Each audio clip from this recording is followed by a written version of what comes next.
করলেন ব্যারাকপুরের সাংসদ অর্জুন সিং।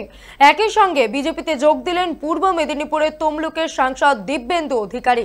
শুক্রবার দিল্লিতে এই যোগদান পর্বে হাজির ছিলেন দুষ্মন্ত গৌতম, অমিত মালব্যরা।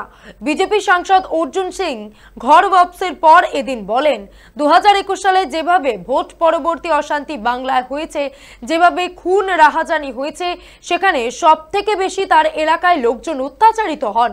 বিজেপি কর্মীদের বাঁচাতে অল্প সময়ের জন্য তাকে দল থেকে দূরত্ব রাখতে হয়েছিল, খুব কষ্ট করে তাদের রক্ষা করতে হয়েছে।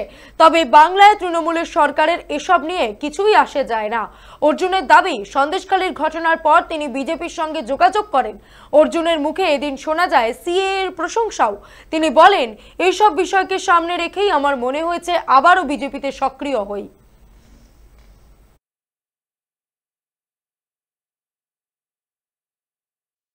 मैं बीच में 19 में जब सांसद हुआ था, उसके बाद 21 साल में 2021 में जिस तरह से पोस्ट पोल वायलेंस के बाद पूरे बंगाल में जिस तरह से अत्याचार, जुल्म, गुंडागर्दी, राहजनी, हजारों कार्यकर्ताओं की नौकरी जिस तरह से चली गई, 50 से ऊपर लोगों की हत्या हुई, सुप्रीम कोर्ट ने आदेश दिया, वहां सीबीआई की इंक्वायरी शुरू हुई। उस पोस्ट पोल वायलेंस में हमारे क्षेत्र में सबसे ज्यादा, सबसे अधिक लोगों को झेलना पड़ा। और उसी अत्याचार के तहत अपने ऊपर तो अत्याचार हुआ, उसको मैं किसी भी तरह से झेल रहा था, लेकिन कार्यकर्ताओं को बचाने के लिए कुछ दिन तक मुझे थोड़े से समय के लिए पार्टी से थोड़ी दूरी बनानी पड़ी। लेकिन मैंने ये देखा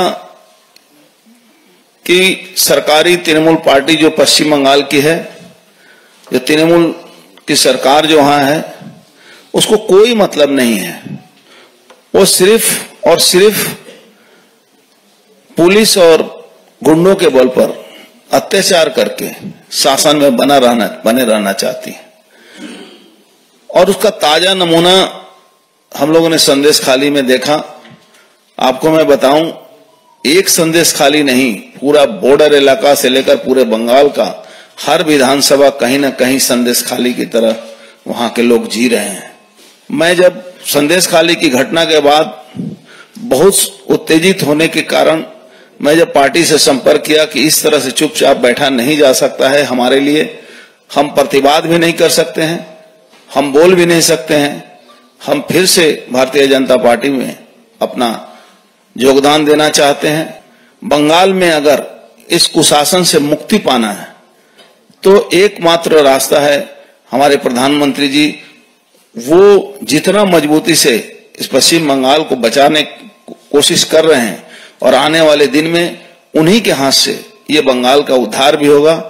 जो मतुआ भाई हैं, हमारे जो नमोसूद्र भाई हैं, जिनको सीएए का जो कानून लागू हो गया, उससे पूरे क्षेत्र में एक उनको रिकॉग्नाइज हुआ कि नहीं, वो आज रिफ्यूजी नहीं है।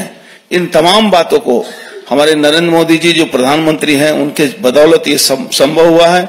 और इसीलिए भारतीय जनता पार्टी के परिवार में मैं फिर से शामिल हुआ।